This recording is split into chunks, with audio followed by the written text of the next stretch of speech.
Voilà, c'est génial. On est live pour cet événement. Merci à tous ceux qui sont là d'être présents, à tous les inscrits aussi. On va passer une heure ensemble sur l'impact de l'intelligence artificielle sur l'emploi, sur les métiers aux Antilles-Guyane. Merci Sébastien, merci Ange-Céline et Célia qui va nous rejoindre dans quelques minutes. Avant de vous donner la parole à tous, je voulais quand même remercier France Travail. Alors, pour ceux qui ne le savent pas, France Travail, c'est le nouveau nom de Pôle emploi. Et donc, on a réussi à organiser, donc merci aux équipes de France Travail, on a réussi à organiser un événement sur 3 territoires, donc à la fois la Guadeloupe, la Guyane et la Martinique. Donc, ça, c'est inédit pour la semaine du numérique. Donc, merci aux équipes de Pôle emploi, de France Travail, notamment en Guadeloupe, Gilles Plumasso, Stéphanie Dodouin. En Guyane, Lindia Ocontiat, Mylène Pierre, et puis en Martinique, Stéphane Bailly, Paul-Éddy Paulin et Pascal Moulanier. Et puis donc on a des invités incroyables d'horizons divers et donc ils vont pouvoir partager leur quotidien avec l'IA dans leurs métiers respectifs. Donc on a pour la Martinique Ange-Céline Baltide qui est Community Manager. Coucou Ange-Céline. On a Sébastien Fourreau de la Guadeloupe, qui est fondateur de TheWelcome.com. Tout à l'heure, Sébastien, tu nous diras ce que c'est. Et puis, Célia Galas va nous rejoindre dans quelques minutes. Elle est en Guyane et elle est donc coach certifiée. Donc, son entreprise s'appelle Manajoy. Voilà. Les amis, vous allez voir, c'est très simple. On est sur Livestorm. C'est une plateforme qui est vraiment sympa.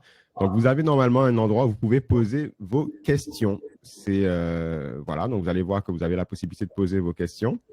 Vous avez aussi la possibilité vous m'entendez? OK. Vous avez aussi la possibilité de répondre à des sondages. Voilà, donc vous pouvez répondre à des sondages. Alors, moi, j'ai un petit bug là d'une seconde. Je me reconnecte tout de suite. Il me demande d'actualiser et j'arrive dans 2 secondes et puis on recommence.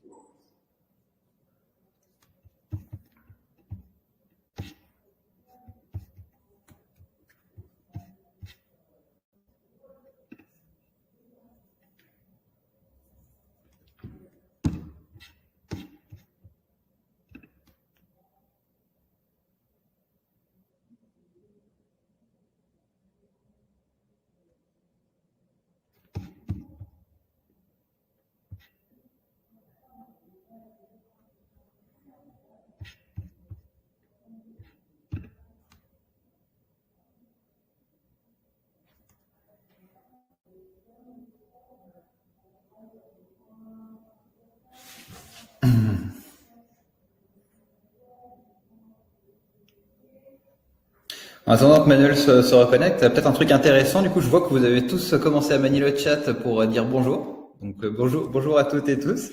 N'hésitez pas, du coup, si vous avez déjà des pistes de réflexion pour nous, pour cette discussion, des choses sur lesquelles vous voudriez qu'on revienne. Peut-être éventuellement ce que vous faites comme activité ou quel est votre statut. Est-ce que vous êtes demandeur d'emploi actuellement ou est-ce que vous êtes en entreprise, salarié, indépendant? Et éventuellement, si certains d'entre vous ont envie de partager des choses sur lesquelles ils voient que l'IA pourrait avoir un impact ou des choses sur lesquelles vous utiliseriez déjà l'intelligence artificielle dans votre métier, ça peut être intéressant pour nous donner des pistes de discussion par la suite du débat et que Manuel va animer dans quelques minutes quand il va se reconnecter.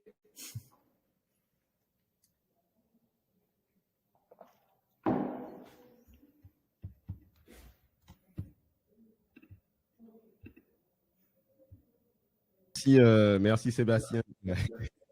Alors, en plus de ce que Sébastien a dit, il y a aussi un chat, un sondage. Et donc, vous nous posez une petite question. Quel est votre usage de ChatGPT? Voilà, vous avez un usage quotidien, hebdomadaire ou mensuel, ou jamais. Voilà. Vous m'entendez bien? C'est bon? Tout à fait, c'est bon pour moi.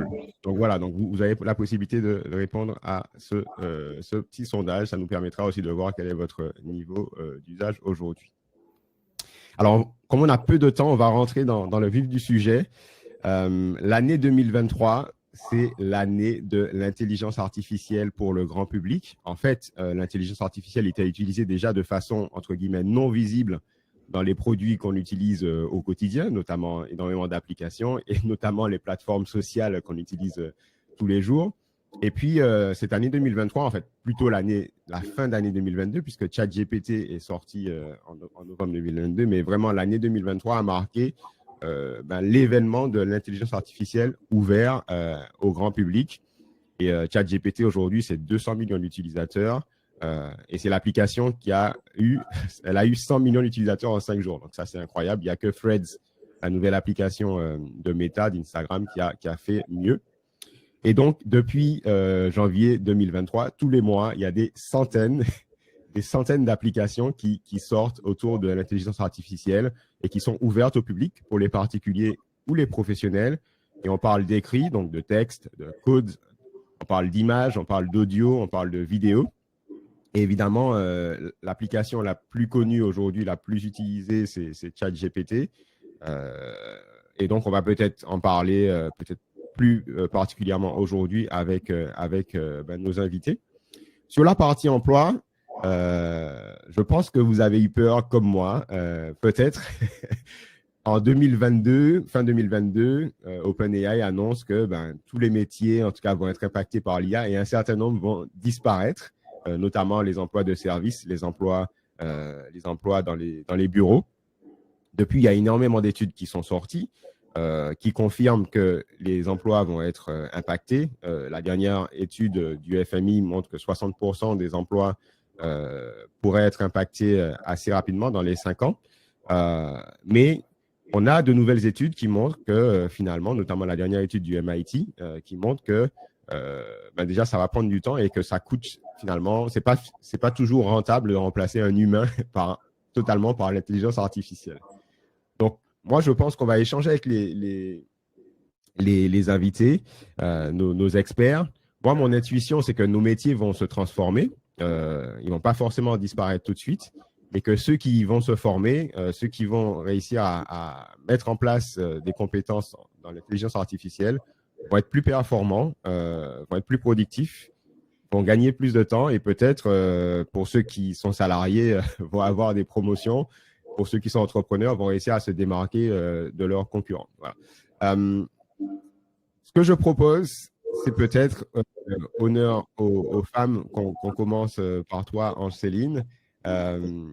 Si tu peux te présenter. Alors, ce qui est drôle aussi, c'est que tu ne viens pas du monde de la tech et c'est pour ça qu'on va peut-être se rendre compte que ChatGPT et que les outils d'IA sont accessibles aujourd'hui à tous avec un peu de travail, un peu de formation.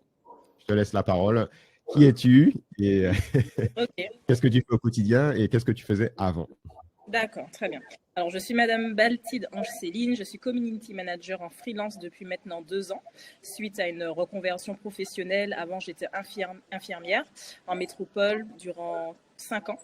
Et lors de mon retour au pays, j'ai arrêté le métier d'infirmière pour me reconvertir dans le domaine du numérique, plus précisément en tant que Community Manager.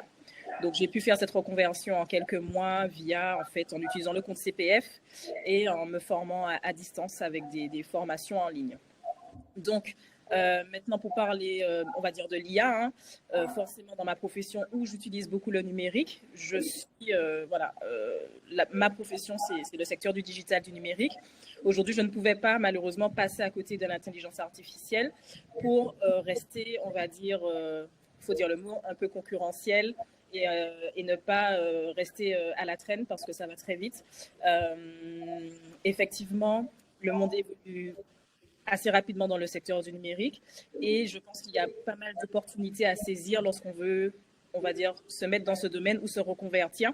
Parce que comme je vous ai dit, en quelques mois, j'ai pu effectivement, on va dire, créer mon métier et pouvoir en vivre. Aujourd'hui, voilà, c'est bon.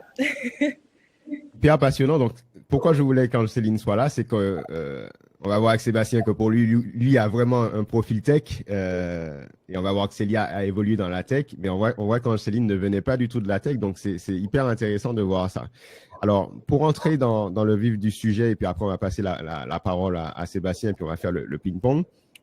Aujourd'hui, tu utilises pas mal d'outils d'intelligence artificielle, mais tu utilises ChatGPT. Oui. Alors, pour ceux qui ne connaissent pas, parce que je vois qu'il y a encore dans le chat dans le sondage des personnes qui ne l'ont jamais utilisé. Donc, ChatGPT, c'est un chatbot, c'est un agent conversationnel qui est alimenté par l'intelligence artificielle. Et donc, pour pouvoir essayer, puisque vous pouvez essayer de façon gratuite, vous tapez simplement ChatGPT dans Google et vous allez pouvoir créer un compte et commencer à converser avec ce fameux ChatGPT. Alors, pour rentrer dans le vif du sujet,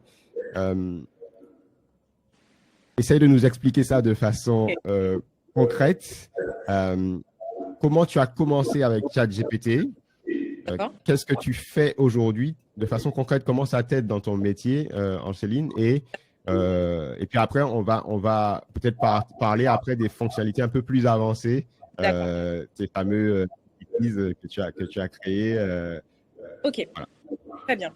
Alors, tout a commencé lorsque j'ai entendu parler effectivement sur les réseaux sociaux et même au niveau des médias qu'il y avait une intelligence artificielle appelée ChatGPT, OpenAI, etc., et que ça aurait pu révolutionner certains métiers dans le numérique.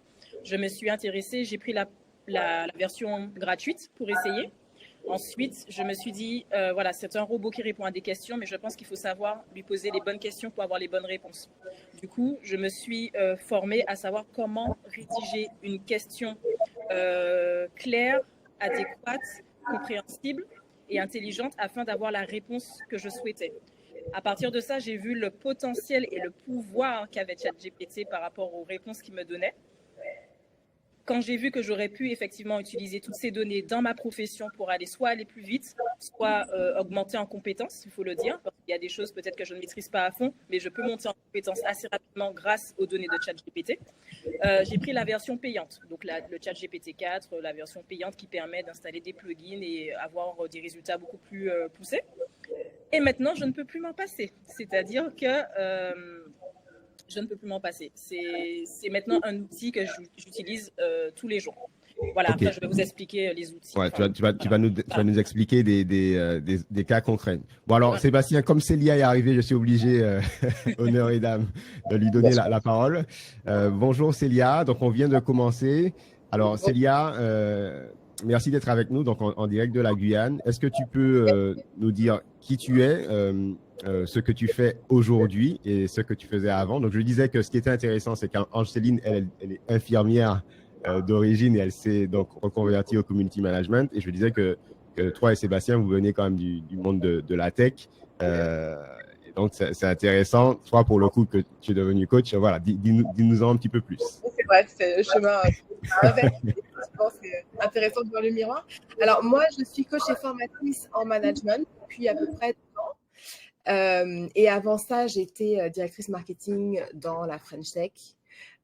Aujourd'hui, j'accompagne des équipes, des managers, des dirigeants à booster l'engagement de leurs équipes, mais également le bien-être de leurs équipes dans un enjeu sociétal, mais aussi un enjeu de performance. Et ma conviction, c'est que quand les équipes se sentent bien et que les choses se font bien au sein de l'équipe, on a plus de performance et plus de plaisir à travailler ensemble. Donc, c'est vraiment là-dessus que je travaille. Que tu faisais avant? Et avant, j'ai eu un parcours marketing. Moi, j'ai fait HEC comme toi, Manuel. Après, marketing. D'abord, dans un grand groupe, j'ai travaillé chez SFR pendant quasiment 7 ans. Après, j'ai lancé un opérateur au sein de SFR. Après, j'ai été dans des startups. Et en général, j'étais embauchée pour démarrer les équipes marketing de ces startups, puis de scale-up. Donc, j'ai grandi et j'ai travaillé dans des startups de plus en plus grosses, avec toujours ce côté monter l'équipe marketing, l'intégrer aux autres entités de l'entreprise pour délivrer un maximum de valeur à nos clients et également à nos partenaires. OK. Alors, ce qui est cool, c'est que toi, Célia, je pense que tu es peut-être celle qui a l'usage le moins régulier de ChatGPT, mais pourtant, ça t'aide au quotidien et on voit que c'est dans la diversité des métiers. Toi, aujourd'hui, comment tu utilises ChatGPT? À quoi ça t'aide dans un métier de coaching où on sait que c'est un métier de l'humain? Oui, bien sûr, bien sûr. En fait, pour moi, c'est un assistant dans ma création de contenu. Le coaching, c'est un métier de l'humain. Quand je suis avec mes clients, je suis 100% dans l'écoute et dans la relation. Mais finalement, mon métier assez solitaire. Je suis solopreneur. Alors, je travaille beaucoup avec mon mari, j'ai cette chance-là. Mais il y a beaucoup de choses que je fais seule. Et le fait d'avoir la possibilité de taper la balle avec ChatGPT, ça me permet d'accélérer la créativité, la production de contenu, d'éviter d'avoir des angles morts. Donc, je vais plutôt l'utiliser pour ça. Alors, ça m'empêche pas de faire également beaucoup ça avec des collègues, avec des partenaires. Je lis beaucoup aussi à titre personnel parce que c'est mon développement personnel, mais c'est un accélérateur. Donc, j'ai un usage de ChatGPT vraiment pour ça, pour la création de contenu, qui est une des composantes de mon travail. Il faut voir que quand on est solopreneur, on a 1000 casquettes. Donc, sur plein de sujets, ça me permet de mettre, de démarrer, d'avoir des avis et d'avoir des idées, d'aller plus vite. Et puis après, j'utilise d'autres outils d'intelligence artificielle de manière plus ponctuelle. Par exemple, le nom de ma marque, je l'ai trouvé sur un outil. Alors, c'était très one shot, mais ça s'appelle Namelix. Okay. Voilà, j'ai utilisé Namelix et j'ai trouvé Manajoy qui canon. Bon, j'ai dû racheter l'URL, mais finalement, ça ne m'a pas coûté si cher que ça, donc j'étais ravie. J'utilise Descript aussi. Moi, je fais beaucoup de soutien utilisateur. Justement, je fais beaucoup aussi de discussions avec des experts dans leurs différents domaines. Donc, ça me permet d'être 100% dans l'écoute et d'avoir derrière… Alors, Descript, pour ceux qui ne connaissent pas, c'est un outil qui permet de retranscrire un échange oral. Donc, ça me permet d'avoir 100% d'écoute et de ne pas prendre des notes en même temps. Et puis après, d'avoir l'intégralité de l'échange avec le consentement de mon interlocuteur ou de mon interlocutrice, bien évidemment. Donc, voilà, je vais avoir des outils aussi qui sont déjà tout packagés pour mon usage et qui utilisent l'intelligence artificielle. Donc, j'ai un peu les deux. Ok, top. Super, génial. Ce que je propose, Célia, c'est que tu écrives les deux applications dont tu as parlé et dans le chat pour ceux qui veulent découvrir. Je suis un ancien utilisateur de Descript et moi, j'ai changé, je veux dire, pour quelle application. Alors, Sébastien, merci d'être là. Pareil, même question. Qu'est-ce que tu fais aujourd'hui, sachant que tu es multicasquette et parle-nous très rapidement de ton parcours. Avec plaisir, merci beaucoup pour l'invitation. Moi, Sébastien, j'ai toujours été passionné par la tech. Je me suis mis à développer assez jeune en me disant tiens, je vais créer des super sites web, ça va être incroyable. Ensuite, à faire un peu de design parce qu'évidemment, un site web, il faut qu'il soit présentable, intuitif. J'ai fait une école d'ingénieur, j'ai fait ensuite du conseil en stratégie où c'était un peu les débuts du prototypage rapide où on arrivait à rapidement maqueter des applications mobiles, des sites web pour tester une idée le plus rapidement possible, la présenter à des utilisateurs et itérer et créer des produits qui correspondent finalement aux vrais besoins des utilisateurs. C'était un peu ce début de cette nouvelle méthodologie où on cherche à mieux comprendre les besoins et à faire des choses toujours plus intuitives. Et ensuite, j'ai travaillé chez Google, du coup, en tant qu'expert UX, User Experience, pour justement aider toutes les grandes marques françaises à créer des sites web qui soient adaptés au mobile, qui soient intuitifs de A à Z, qui soient performants, c'est-à-dire que j'allais voir les grandes marques en disant voilà, sur ton code, tu devrais faire ça pour que ton site se charge plus rapidement parce que les utilisateurs s'attendent à avoir un site qui se charge en moins de 3 secondes. Également, ton bouton, tu devrais le placer là parce que les gens ne comprennent pas bien qu'ils peuvent acheter quand le bouton est placé à tel endroit. Donc voilà un peu toutes ces choses. Donc je suis vraiment passionné par la technologie au service de l'humain pour qu'elle puisse nous servir dans notre quotidien. Et maintenant, ça fait 2 ans et demi que je suis en Guadeloupe et que quand je suis arrivé ici pour la petite histoire, j'ai voulu réserver une villa et puis c'était le parcours du combattant. J'ai fait une demande. 48 heures plus tard, on m'a dit mais non, c'est pas disponible. En fait, les prix sont pas à jour. Et en fait, les villas sont plus vraiment à jour. Et quand je suis arrivé, j'ai trouvé des associés. Et on a créé donc The Welcome, qui s'écrit ZEWelcome.com, et qui est donc mon site de location de villas. On a maintenant plus de 120 villas qu'on gère au nom des propriétaires, avec une approche un peu plus moderne. Où on dit c'est nous qui gérons la totalité de la commercialisation de votre logement pour que ce soit le plus efficace possible, et en utilisant tous les outils les plus modernes et technologiques, notamment l'intelligence artificielle, pour fluidifier, automatiser toute cette expérience et surtout faire des parcours qui sont incroyables, proposer des vacances inoubliables pour tout un tas de locataires qui viennent du monde entier. Et actuellement, mon usage de l'intelligence artificielle, si je peux le résumer en une phrase, c'est grosso modo, on est 2 ou 3 à travailler de manière opérationnelle chez The Welcome, mais je pense que grâce à l'intelligence artificielle et à l'automatisation, on fait à peu près le travail d'une équipe d'une agence traditionnelle où il serait environ 8 à 10 personnes. Donc, OK, donc ça ne veut pas dire… fois 3, presque fois 2, fois 3, c'est… Exactement, en termes d'efficacité. Alors, ça ne veut pas dire que on était 8-10 et qu'on est passé à 3 avec l'intelligence artificielle. Vous pouvez venir tout de suite avec des questions de ce type-là. Non, ça veut surtout dire qu'on a la capacité de faire plus et donc, nous, ensuite, de nous concentrer sur l'essentiel. OK. Il y a beaucoup de choses, comme par exemple répondre à des demandes de locataires. Parfois, c'est des questions, on a déjà répondu 100 fois. Quelqu'un qui nous envoie un message et qui dit « je veux réserver telle date et telle date ».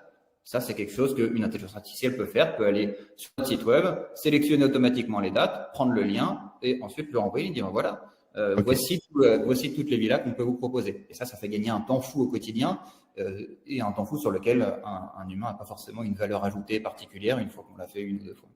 OK, c'est dingue. Alors, ce que je vous propose, c'est qu'on va aller par palier parce que sinon, on va perdre nos invités. Donc, on va peut-être commencer avec toi, Célia. On va rentrer maintenant dans des cas concrets parce que c'est ce qu'on avait promis dans ce webinaire, des cas concrets. Et puis, on va après passer avec Ange-Céline et finir avec Sébastien parce que lui, c'est évidemment celui qui a l'usage le plus poussé. Alors, je vous le dis tout de suite, tout le monde ne pourra pas mettre en place en 1 heure ou en 2 heures ce que fait Sébastien. Mais c'est important aussi de savoir ce qu'il est possible de faire avec l'intelligence artificielle. Donc, c'est peut-être pas forcément vous qui allez le mettre en place, mais savoir que c'est possible aujourd'hui. Donc, Célia, toi, aujourd'hui, tu utilises la version gratuite de ChatGPT, non, la version payante. Ouais, okay. J'utilise la version payante. Alors, historiquement, c'est parce que ça allait plus vite. Et effectivement, j'ai vu la différence. J'ai choisi de basculer sur la version payante pour la rapidité et aussi pour la qualité des réponses. Une fois que j'ai testé ChatGPT 4,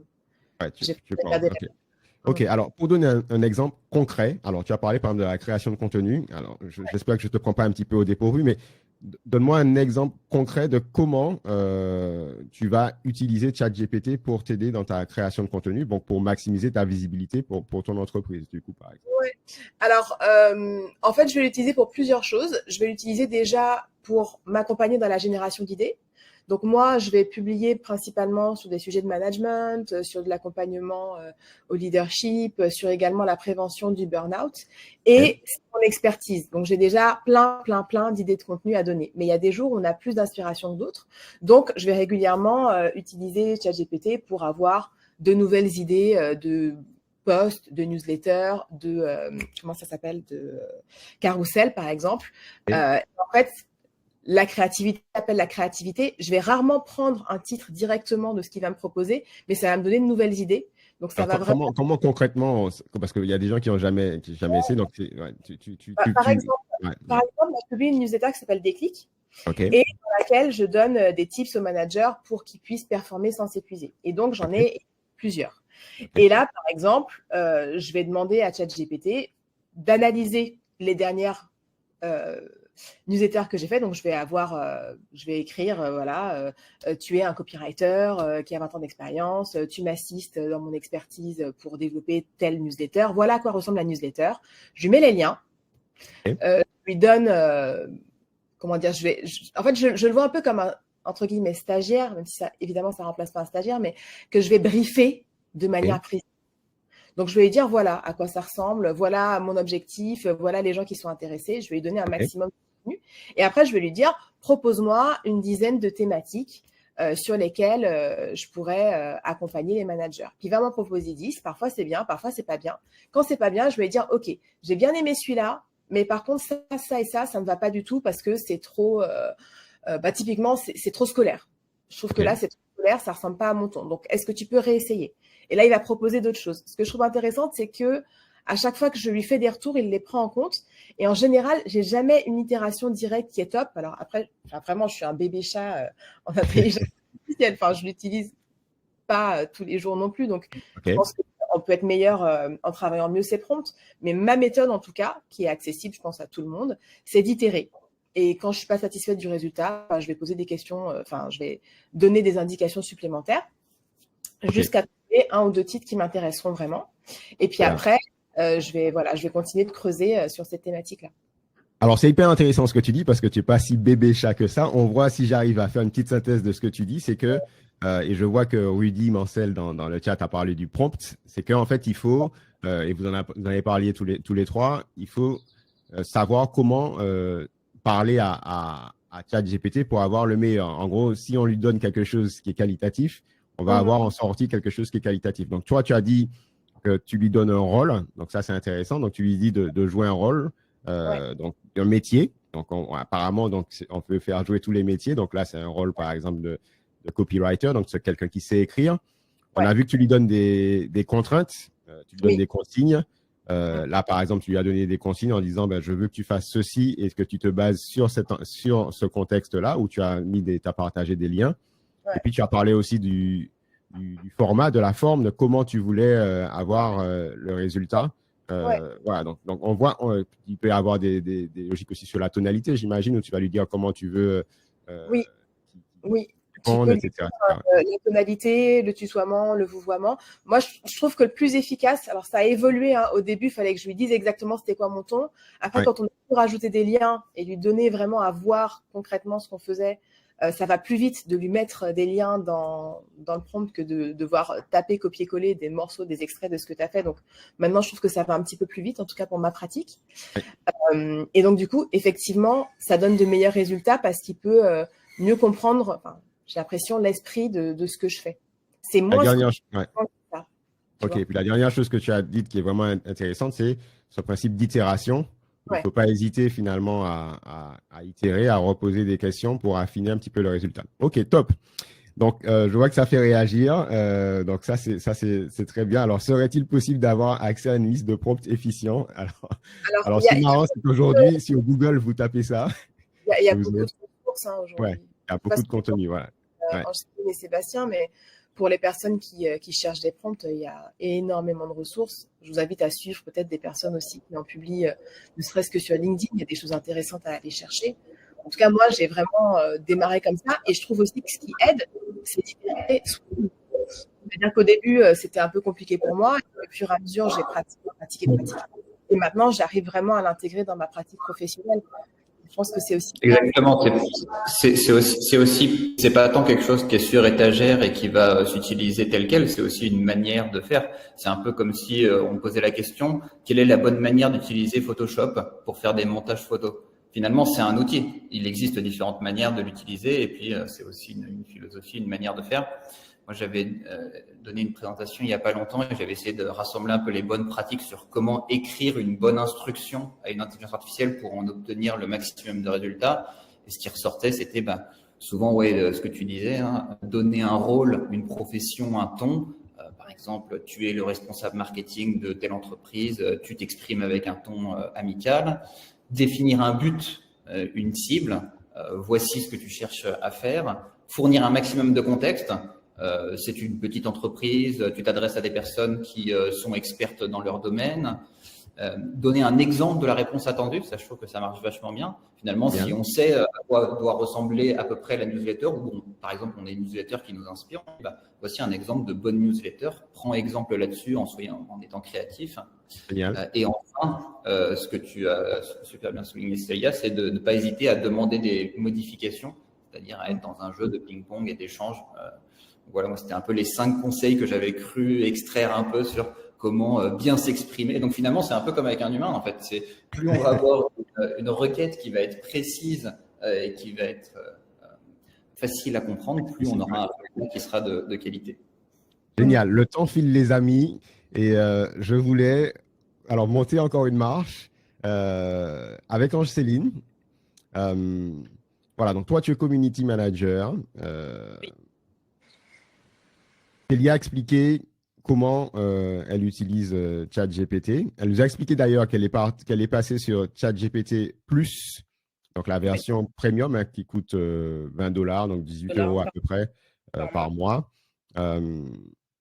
Et que ça lui a permis d'avoir plus de rapidité, plus de précision et puis la possibilité aussi de soumettre des liens, par exemple. Donc, c'est des fonctionnalités avancées. Toi, aujourd'hui, tu utilises aussi la fonctionnalité avancée, donc la partie plus. Oui. Voilà. Est-ce que tu peux nous donner, donc voilà, maintenant entrons dans le concret, des exemples alors, de comment aujourd'hui ChatGPT, puis peut-être d'autres applications. Ted, je sais que tu utilises les plugins, je sais que tu utilises les instructions personnalisées, peut-être que tu C'est ça. utilises les GPTs. Donc là, on rentre dans un monde encore plus mystérieux. Donc, je te laisse la parole pour nous expliquer un petit peu Ok. comment ça t'aide au quotidien. Alors, comment ça m'aide au quotidien? Pareil, comme disait Célia, la création de contenu. Mais en tant que community manager, parce que je vois la question comment utiliser ChatGPT pour community manager, mais je vais approfondir. En gros, aujourd'hui, je l'utilise pour, par exemple, rédiger les descriptions de certains posts, rédiger certains posts, par exemple LinkedIn, analyser des données. C'est-à-dire qu'avec la version plus, je fais une capture d'écran, par exemple d'analyse, de statistiques, vraiment d'un tableau, de ce que vous voulez. Vous faites une capture d'écran et vous l'insérez dans ChatGPT. Donc, je précise la version payante, en lui posant la question, par exemple, via cette photo que je t'ai envoyée, est-ce que tu peux m'analyser telle chose, me faire une conclusion, me faire un rapport détaillé par rapport à ce que j'ai envoyé. Donc, je parle toujours de la capture d'écran, donc je n'ai rien écrit. Et, miracle, il vous fait exactement ce que vous lui avez posé comme question. Il va vous analyser par rapport à la capture d'écran, ce qui vous permet de gagner du temps. Donc, moi, aujourd'hui, ChatGPT me permet de gagner du temps dans l'analyse des performances social médias de mes clients, me permet de me permet de rédiger des descriptions.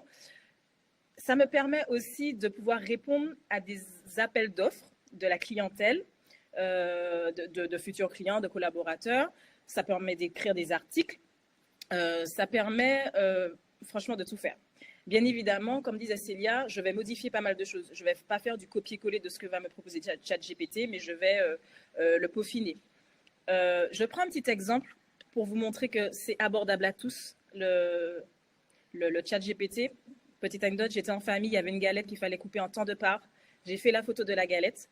J'ai envoyé sur ChatGPT, je lui ai dit, écoute, j'ai un problème, nous sommes tant, je n'arrive pas à couper le nombre de parts. Il m'a envoyé la photo avec le tracé exact pour avoir le nombre de parts que j'avais. Pourquoi je vous dis ça? C'est pour vous dire que cet outil est exploitable dans votre vie personnelle, mais elle va vous pousser dans la vie professionnelle de façon très, très, très rapide en fonction de comment vous allez l'utiliser, de votre vision concernant votre projet. Donc voilà, c'est une anecdote pour vous dire que vous pouvez commencer de rien en lui posant des questions très banales, mais au fur et à mesure, comme je disais là avec le prompt, lui demander des choses beaucoup plus précises en fonction de votre besoin et il va vous répondre. Vous pouvez créer des e-books. Alors, je ne suis pas nutritionniste, mais aujourd'hui, j'ai envie de parler de comment devenir végane en une semaine, même si je n'ai malheureusement pas forcément les compétences, mais si j'apprends à utiliser ChatGPT, je peux sortir un livre qui parle de comment devenir vegan en une semaine. Donc, je fais cette petite parenthèse parce que je pense qu'il y a des demandeurs d'emploi ou bien des personnes en reconversion professionnelle, ils peuvent se demander comment on peut utiliser ChatGPT. On peut l'utiliser de différentes façons. Bien évidemment, il ne faut pas tricher non plus. Hein. Il faut quand même savoir son domaine et être OK dessus. Mais voilà. Et concernant notre métier de community manager, ça me permet de faire tout. Comme je vous ai dit, des analyses. Je ne suis pas encore dans l'automatisation, mais ça me permet effectivement d'analyser, de faire des posts très cohérents. Et puis, voilà, des photos. Ah, OK. Voilà. Je sais que tu utilises les plugins. Voilà, les plugins. Donc, en Alors, fait, les extensions, qu'est-ce que c'est, ces plugins, ces extensions? À quoi ça sert? Surtout de façon concrète dans ton métier, comment tu utilises ça? Alors, les plugins, c'est ce que vous allez... Alors, il faut avoir la version payante, donc absolument, la plus. Et vous allez pouvoir télécharger ce qu'on appelle des plugins. Donc, c'est des sortes d'extensions à rajouter à ChatGPT. Par exemple, le fait de pouvoir aller en direct sur un lien, sur le site d'un lien Internet, ou bien de faire des graphismes, ou bien d'avoir une calculatrice, parce que vous avez peut-être des calculs très, très compliqués à faire. Vous pouvez ajouter un plugin de calculateur, je ne me rappelle plus, ou un plugin PDF pour vous générer des PDF. Donc, c'est ça. Quand vous avez la version payante, vous pouvez ajouter des petits plugins qui vont vous permettre d'encore plus augmenter la puissance de ChatGPT, qui est peut-être simple pour vous dans le normal.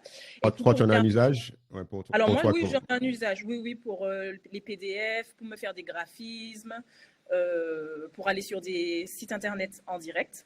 Donc, je tape le site internet que je veux analyser, par exemple pour de la concurrence. un site concurrentiel, par exemple, que je veux analyser. Je lui donne le site et je lui pose la question pour qu'il puisse me faire un rapport détaillé. Donc, ce que j'aurais pu faire en 4 jours, il peut me le faire très, très rapidement. Et puis, pour terminer, tu me parlais des chat GPTs. Bon, je pense que Sébastien va pouvoir mieux expliquer que moi.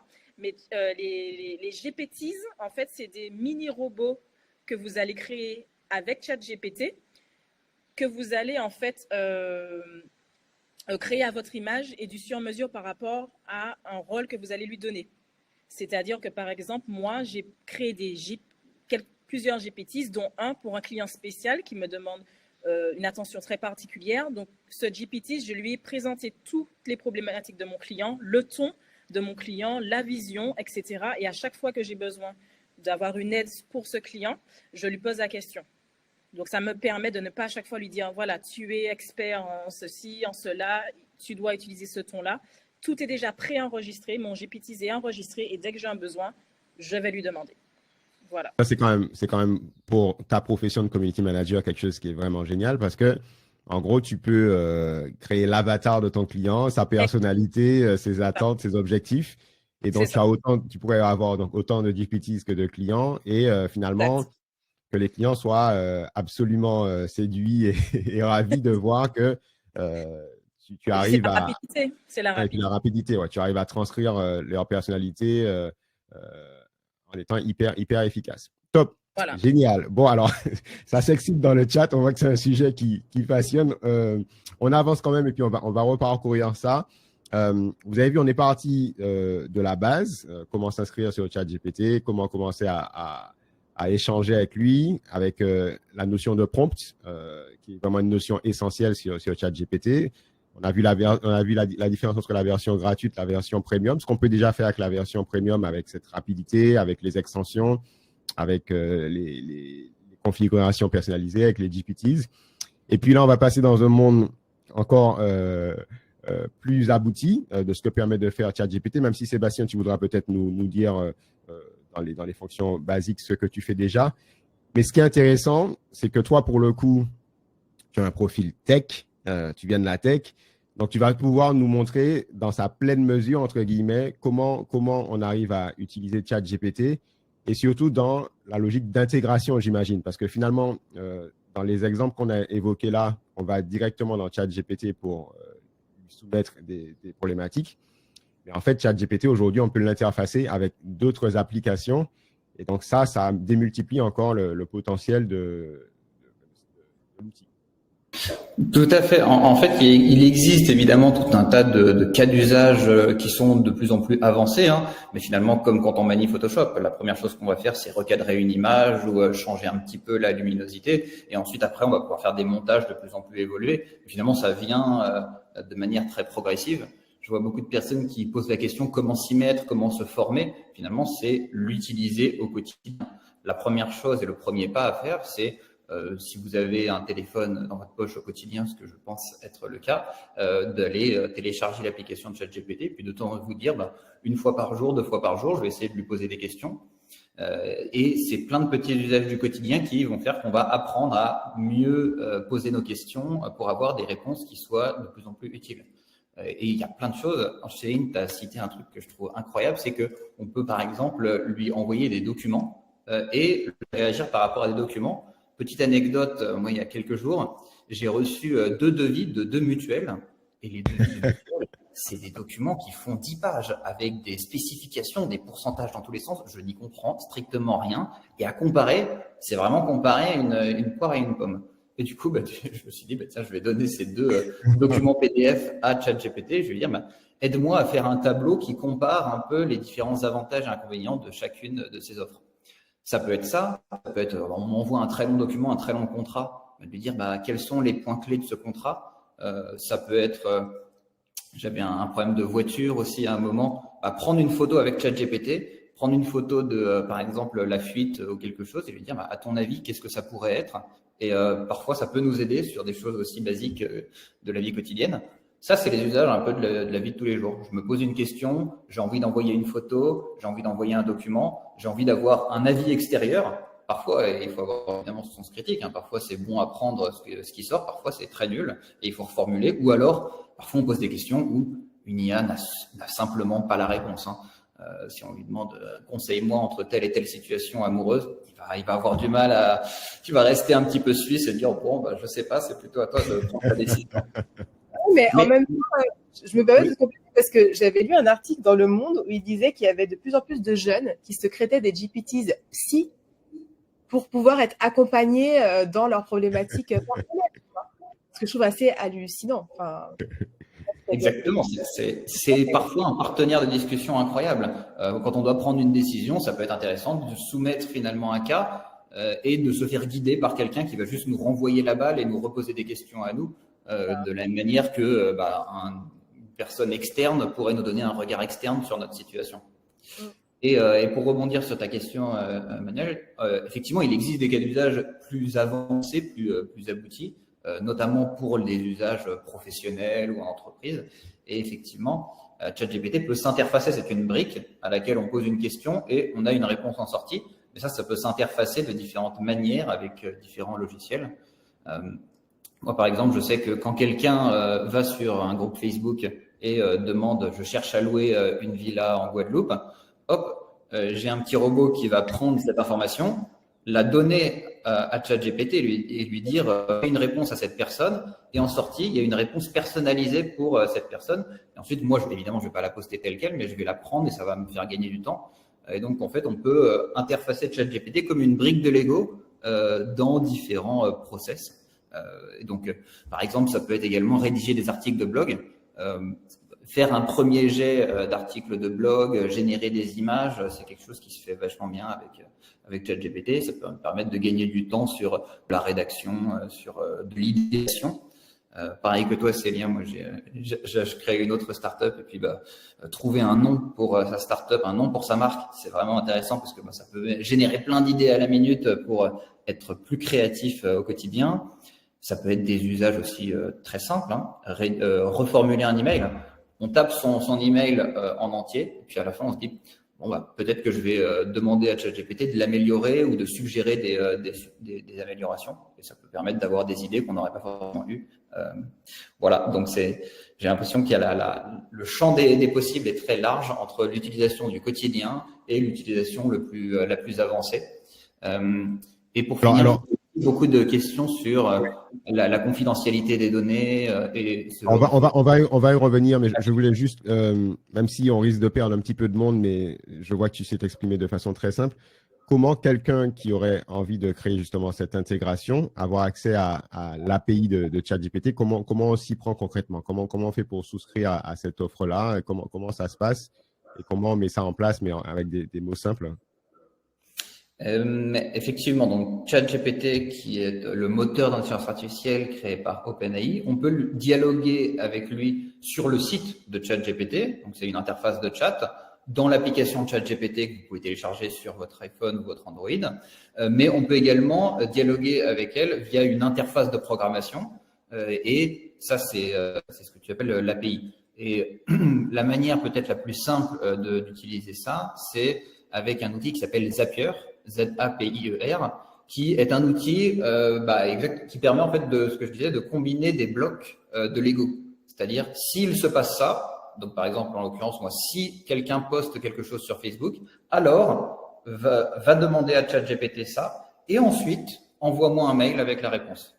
Donc en fait, des outils comme Zapier, qui sont des outils d'automatisation, permettent de fusionner des blocs de Lego ensemble et de créer une chaîne de logique. S'il se passe un événement, alors fais tel et tel autres événements. Et là, c'est ce dont tu parlais, l'usage API, qui est un usage un peu plus avancé, mais tout aussi intéressant de ces intelligences artificielles. Ok, et aujourd'hui, c'est ça qui te fait gagner du temps au quotidien dans ton entreprise, parce que tu as mis en place un certain nombre de scénarios, en fait, d'automatisation qui font qu'il y a pas mal de choses qui se passent sans même que vous n'ayez besoin, en tout cas, de produire. Vous allez peut-être avoir du contrôle, mais peut-être pas avoir la nécessité de produire des réponses ou plein d'autres choses. Exactement. En fait. Typiquement, j'ai une startup qui travaille sur un site de recrutement. J'avais besoin parfois donc des des employeurs vont poster une offre d'emploi, ils vont écrire une description de leur offre d'emploi, mais parfois, en fait, elle n'est pas forcément super attrayante ou super claire.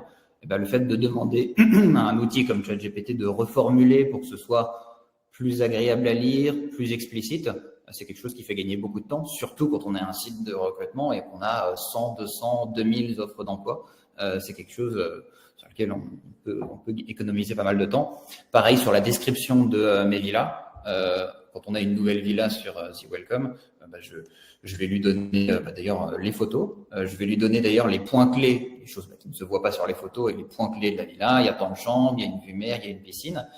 Et ensuite, après, je vais lui dire, aide-moi à rédiger une description. Et je vais lui donner des descriptions que j'ai rédigées par le passé pour qu'il rédige un peu avec le même style que je vais avoir. Et ça fait gagner quelques précieuses minutes au quotidien. Et donc, ça fait gagner pas mal de temps à la fin de la journée. Et du temps qu'on peut passer sur des choses plus stratégiques, plus analytiques et un peu moins redondantes. Ok, donc c'est absolument passionnant, puisque en fait, là, ce que tu décris, tu l'as programmé pour une fois, c'est ça, une fois pour toutes. Et puis désormais, en fait, à chaque fois que tu as une description, que tu as une nouvelle villa, tu vas simplement charger les photos, mettre les descriptions, et puis tout le processus va se faire de façon automatique avec les fameuses intégrations dont on a parlé. Exactement, c'est la magie de l'automatisation et de l'intelligence artificielle. On travaille une fois et ensuite ce travail devient rentable au fur et à mesure du temps.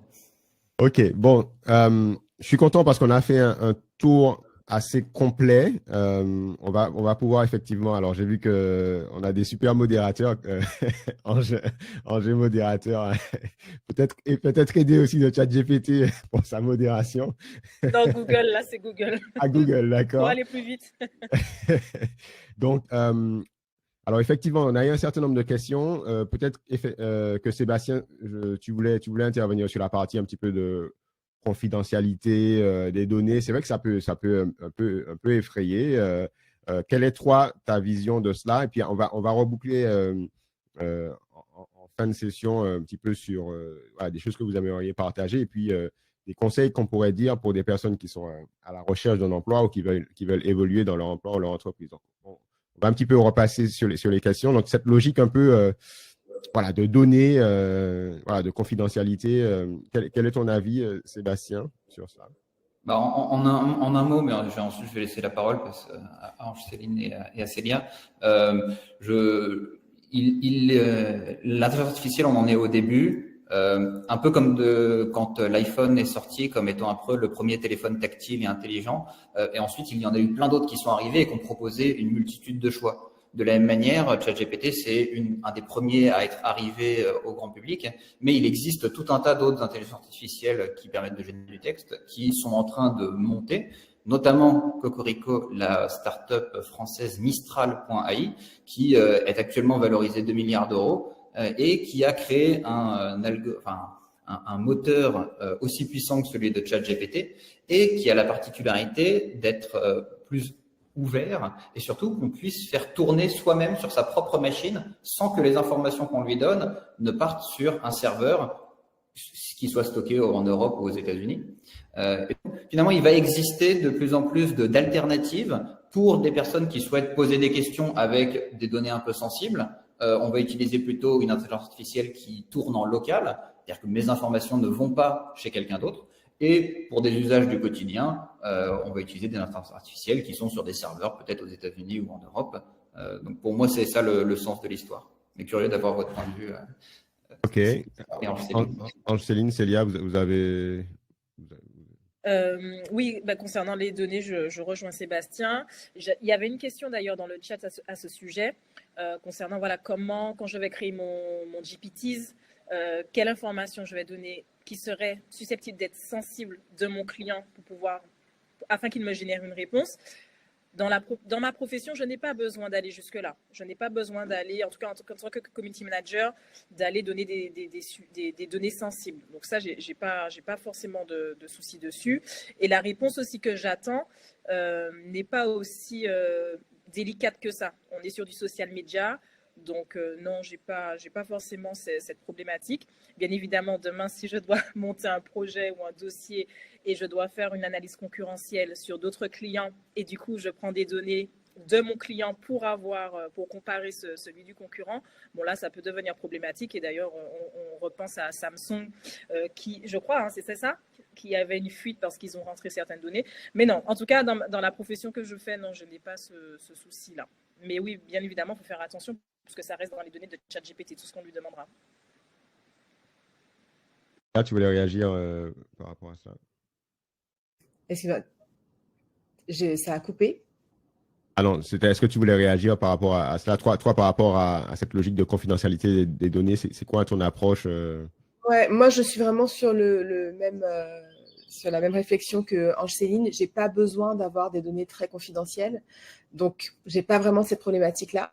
Par contre, je vais être sensible à un truc, c'est que parfois, ChatGPT peut aussi halluciner et dire des choses fausses. Donc, c'est pour ça que le fait de vraiment avoir son expertise et pouvoir être capable d'avoir un esprit critique par rapport à ce qu'on va obtenir comme information me semble aussi être importante. Tu as parlé de l'Epic Fail de Samsung. Moi, j'avais aussi vu un juriste qui s'était fait accompagner par ChatGPT. Alors, c'était il y a quelques mois. Ça s'est peut-être amélioré depuis, mais en gros, ChatGPT s'était emballé, lui avait donné des extraits d'actes pour améliorer sa plaidoirie. En fait, les actes n'existaient pas. Donc, il faut aussi être un minimum en capacité de challenger les retours qui vont nous être donnés. Je crois qu'il y a pas mal de bons conseils aussi dans le chat. Donc, effectivement, moi, je vous rejoins. Hein. ChatGPT et OpenAI, aujourd'hui, c'est les pionniers. On a des grosses entreprises, notamment américaines, en tout cas d'origine américaine, qui sont sur le coup, hein, Google, Amazon, etc. Et des entreprises de Chine, etc. Donc, c'est bien aussi qu'il y ait ce Mistral français qui sorte. Excuse-moi, Manuel, mais pour compléter, il y a quelqu'un qui dit dans le chat, et c'est super intéressant, que par exemple, si on veut faire un rapport, c'est Nicolas qui le dit, sur un rapport médical, remplacer les noms, les adresses, les autres informations susceptibles. C'est vrai, ça, on ne l'avait pas mentionné, mais voilà, c'était juste pour le dire. Voilà, donc effectivement, prenez vos précautions. Alors, je voulais qu'on termine un petit peu. Alors, c'est toujours un petit peu difficile, mais on a parmi les participants des gens qui sont à la recherche d'emploi, des gens qui sont en poste aujourd'hui ou des personnes qui sont entrepreneurs, peut-être au début de leur parcours entrepreneurial, aux Antilles-Guyane. Est-ce que vous observez pour vous, est-ce que vous êtes des ovnis, Célia, Céline et Sébastien, dans vos usages, ou est-ce que vous voyez déjà qu'aux Antilles-Guyane, soit au niveau des particuliers, mais soit au niveau des professionnels, vous voyez que les gens commencent à l'utiliser? Qu'est-ce que vous pourriez donner comme conseil à un demandeur d'emploi? Est-ce que vous pensez que ça peut l'aider dans sa recherche d'emploi? Pareil pour quelqu'un qui est en poste aujourd'hui, est-ce qu'il vaut mieux le voir comme quelque chose, comme une menace pour son emploi ou comme une opportunité? Et puis pour les chefs d'entreprise, comment vous voyez cette évolution, cette révolution? Est-ce que c'est plutôt opportun voilà, pour les entrepreneurs aussi? Alors, la question est large. Qui veut se lancer? Il y a tout. Pour les demandeurs d'emploi, en tout cas, si je peux me permettre, je suis en train de tester. Nous, on part bientôt au Canada avec mon mari. Et du coup, j'ai utilisé ChatGPT pour faire son CV avec le cahier des charges canadien, vraiment parce que ça me saoulait de le faire. Donc, je lui ai vraiment donné des informations en mode dégueulasse. Tu vois, j'ai écrit des trucs, etc. Et paf, j'ai un CV qui marche bien, qui est aux normes, qui correspond à ce que l'Ontario demande, qui est personnalisé pour l'offre d'emploi que j'ai sélectionnée pour lui. Et ça m'a pris 15 minutes. Ouais. Donc, tu vois, je pense que déjà, tu as des petites applications comme ça très concrètes qui reprennent un peu ce que tu disais, hein, Céline, sur faire la galette, la découper dans le décor. En fait, je pense que ça reste un outil. On en fait ce dont on en a besoin. Et du coup, pour les demandeurs d'emploi aussi, sur des tâches très concrètes et très opérationnelles, c'est assez simple, finalement, en testant, d'obtenir des premiers résultats.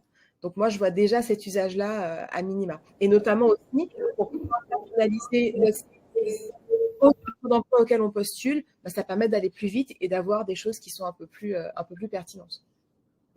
Complètement d'accord. Moi, actuellement, je suis en train de recruter. Effectivement, parfois, il y a des CV où on voit des petites fautes d'orthographe ou des formulations qui auraient pu être améliorées. Et effectivement, un petit coup de chat GPT copier-coller, essaye de m'améliorer quelques formulations sur mon CV. C'est toujours quelque chose qui peut être utile. Un autre exercice qui peut être assez intéressant pour des demandeurs d'emploi, c'est de se dire, j'ai un entretien, j'ai postulé pour telle entreprise, j'ai un entretien qui arrive. Aide-moi à préparer cet entretien.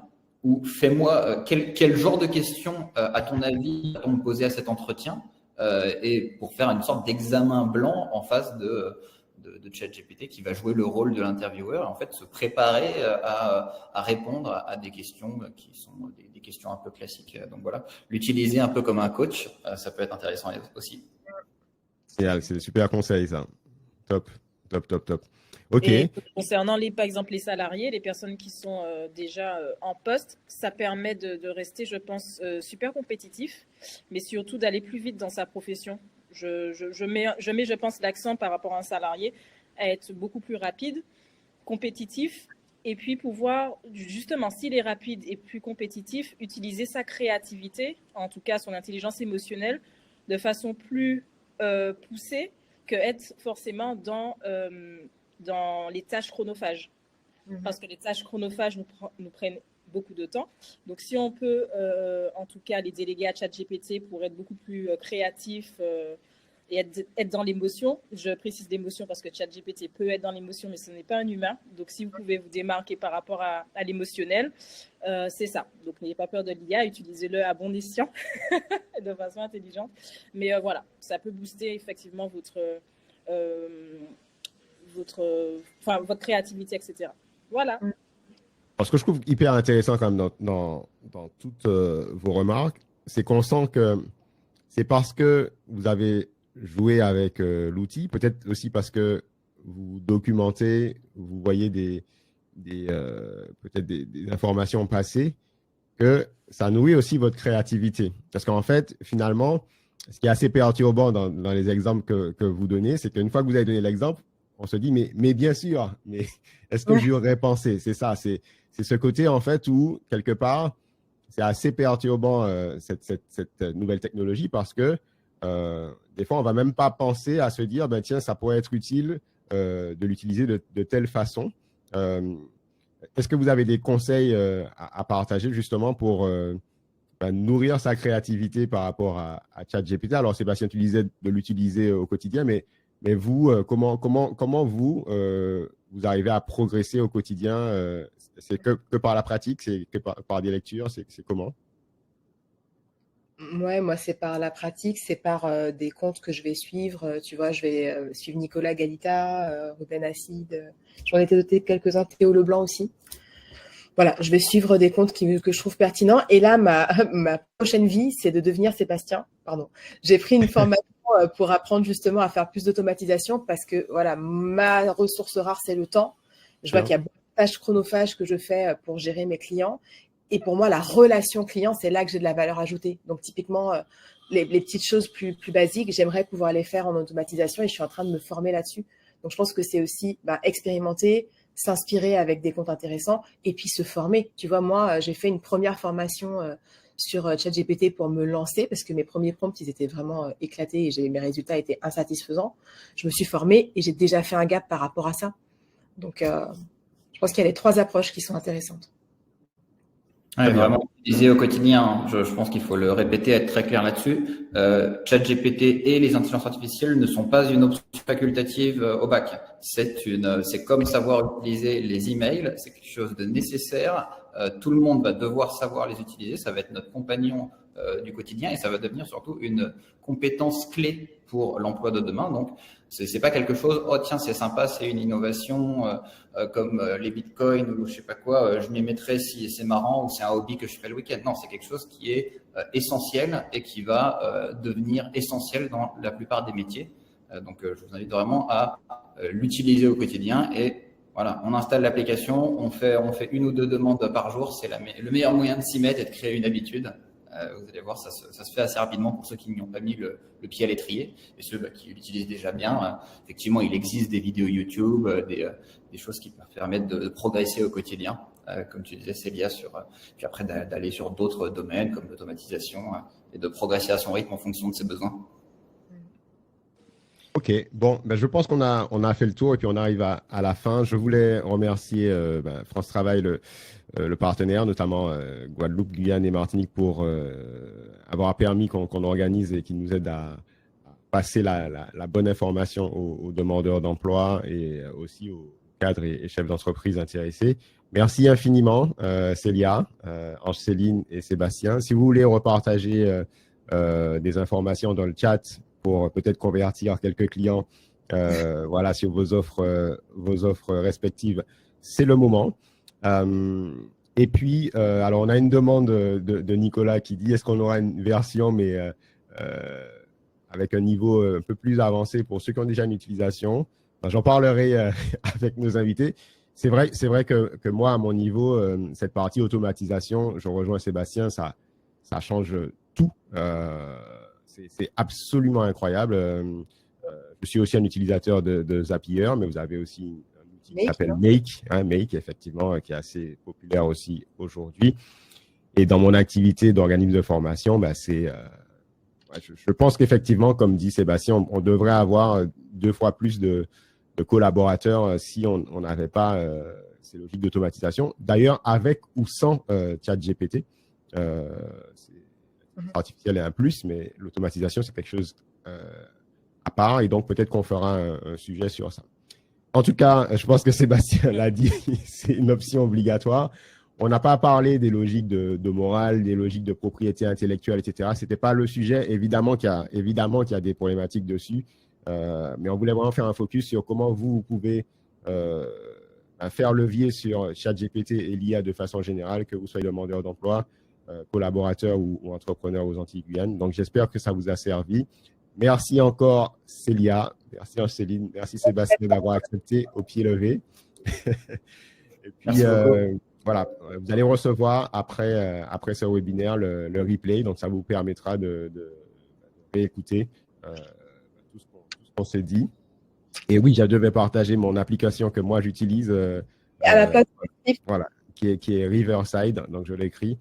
Voilà, Riverside, c'est l'application que moi j'utilise parce que comme j'aime bien faire de la vidéo, ça me permet d'enregistrer des vidéos hyper quali, ça me fait automatiquement mes transcriptions, ça me fait automatiquement mes Reels, donc ça me découpe ma vidéo en petits contenus et du coup, je suis en train de créer des automatisations comme Sébastien à partir d'une transcription d'une vidéo, que ça en fasse automatiquement un article de blog avec une image et ça me fasse automatiquement mes publications pour les réseaux sociaux et on renvoie vers l'article. Voilà, donc c'est effectivement ça qui est passionnant. Et je veux dire quelque chose quand même, avant de vous quitter, parce que moi, j'ai vécu ça quand j'étais dans le monde startup. Ça peut être complètement déroutant de se dire que tous les jours, enfin tous les mois, il y a des centaines d'outils qui sortent sur l'intelligence artificielle.